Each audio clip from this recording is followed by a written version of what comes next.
talking to universities, and Ibu Patel and Interfaith Corps is right with the ACLU on this, back to the First Amendment thing. What schools have done recently, in the last 10 years, which has been a very not good thing to do, they've actually silenced students. And in fact, there have been many cases, and I won't go into all of them, including seminaries, in which faculty have been silenced. They were told to not share their political, religious, or other views. Yeah, right? That's hard to believe. Silence, and some of them fired. Recently at a seminary, a prominent seminary in New York, that happened, and literally half the staff resigned. So schools are doing that in their administrative meetings because they believe and think that the best way to curb any sort of vitriolic, fighting or arguing about certain hot button issues, whether it's LGBTQ, whether it's religion, whether it's politics, etc. The best way is just to establish a code in our school. A code that prohibits this sort of thing from happening. But that is in fact what the ACLU and other organizations say is the direct opposite of what you should do. Because college campuses, as you know, are supposed to be places, hotbeds of this sort of conversation, where we work these things out, where you're with groups of people that you necessarily wouldn't be with in your hometown. Or, think about a school like University of Temple. There are students who come to Temple who are from Schuylkill County, who grew up in a small town, isolated from most other people, and now they're with somebody who grew up in Albany. But that's what it's about. I went to school in Northwest Iowa and surrounded by cornfields, but there were people from West Africa. There were people from Vietnam. There were people from Detroit. It was... Yeah, like when I knew people from like Lebanon and from Iran. Absolutely. This is what students get when they're in that sort of situation. It's a cultural diversity. Yeah, exactly. And diversity of ideas. It's the platform you have to be in an environment where you're encouraged to argue and to debate. And so this movement of schools, administrations, to silence that has caused more and more of this vitriolic response. So what happened at the University of Missouri, a lot of sides to it. I'm not saying there's one side to it, but I think it's an example of how universities still have that possibility to have social change happen within themselves. So anyway, Interfaith Youth Corps, circling back there. Ibu is one of my heroes. He's one of my mentors. His story, if you've never read it, I'll give you, I have all his books, but if you've never read his first book, I'd be glad to let you borrow it from me. It's an easy read, it's a great story. But anyway, Ibu's an American Muslim. He's of Indian descent, Chicago guy. Like, he's Chicago 100% good guy. And his organization, like I said, is focused on young people, and so it empowers young people to make positive social change. So the picture of Tahil Sharma is an example of what Interfaith Youth Corps and other organizations like it do. And I'm just going to read just a little bit of what Tahil wrote about what it means to be upstanding. So there is a 30-minute documentary about the incident I mentioned in Wisconsin when there was a slaughter of many Sikhs. It's called Waking in Oak Creek. You can get it for free. If you're, actually I've thought about, I've watched it, to order it and have like a screening of it in our congregation. But it's a documentary that talks about first what happened in Oak Creek, but also what happened afterward.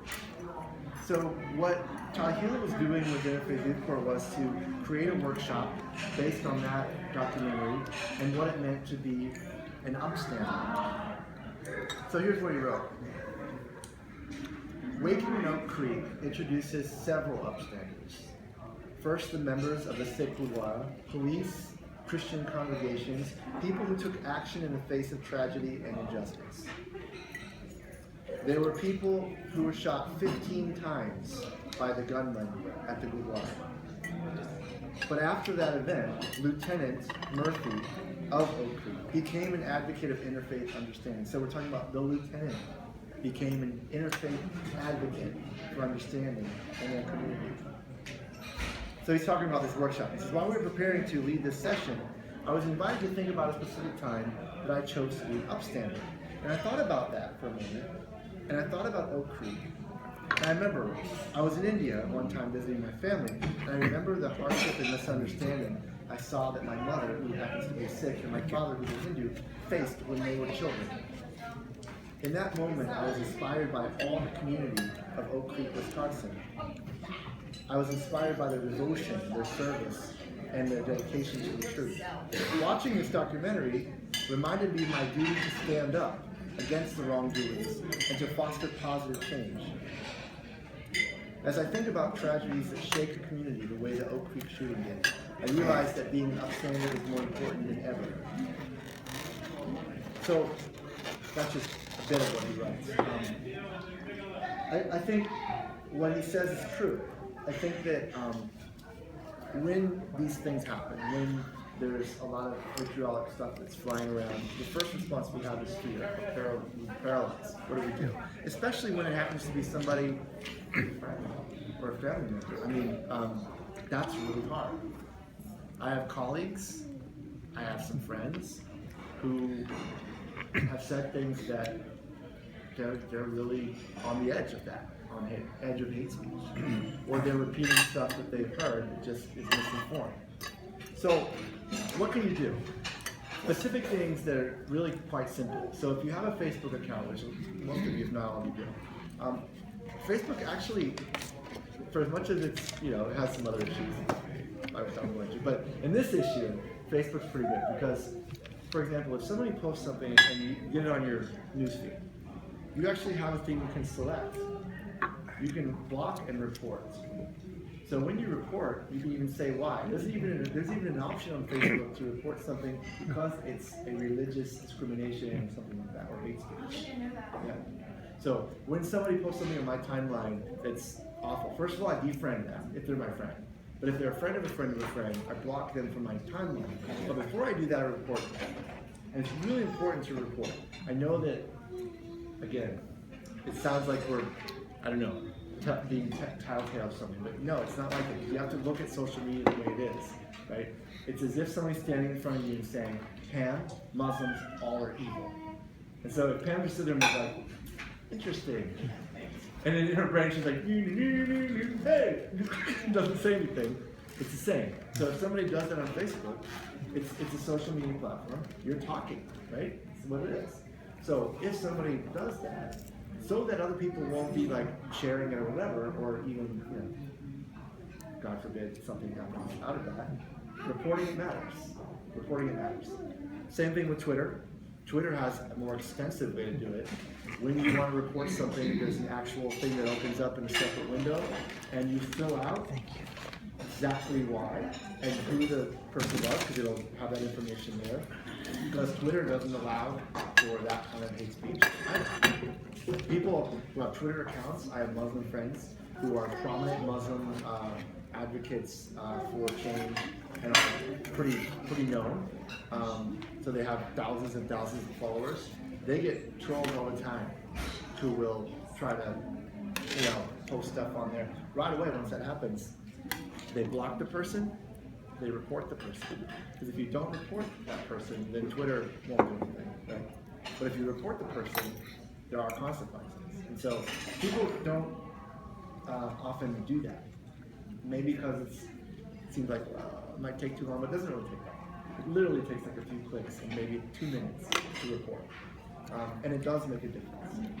Same thing with web pages. So I've done this. I do it all the time, but there's a lot. But once in a while, when I have a few extra moments, and my mind wants to do this, I will go and look for web pages that are promoting hate, particularly against certain religious groups. So my name actually appeared on a couple of these sites.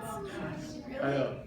Yeah. One of them, which one was it? Maybe the jihad one, I don't know. They have lists of people that they say are dangerous. So apparently I'm dangerous. Because that's right. Because anybody who associates with, if you sign petitions or if you're part of some rally or something to combat anti-Islam stuff. Anyway, so I'll go to these web pages and you can report web pages. Actually, that's what we're supposed to do. Here's the funny part: like people have no problem finding these web pages that they claim are terrorist web pages, right? And reporting those. and getting those, taken off. But this kind of stuff, what? And again, I'm back to the First Amendment. I'm not saying to you that I'm saying we should shut down all the, it's freedom of speech. And the internet, hey, I'm not, believe me, it needs to be free. I'm one of those people. I'm with Wikipedia. I'm like, do not change this, because that would be bad news. Because it makes it worse. Less